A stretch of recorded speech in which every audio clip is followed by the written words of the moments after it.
मित्रांनो, एस राजमौलीचा आहे ना बाहुबली पिक्चर आला पार्ट 1 पार्ट 2 दणक्यात चालला आणि त्यामुळे प्रभासवर प्रचंड विश्वास देशभर निर्माण झाला.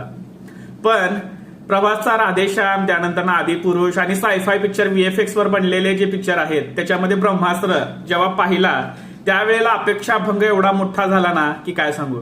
त्यामुळे डेअरिंगच होत नाहीये हे कल्की पिक्चर पाहायची.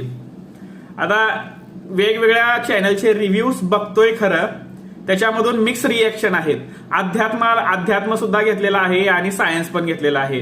त्यांना महाभारतातल्या गोष्टी, महाभारतातले पात्र सुद्धा दाखवायचे आहेत आणि त्याचबरोबर सायन्स फिक्शन पण दाखवायचं आहे असं त्यांच्या ट्रेलर मधून दिसतंय.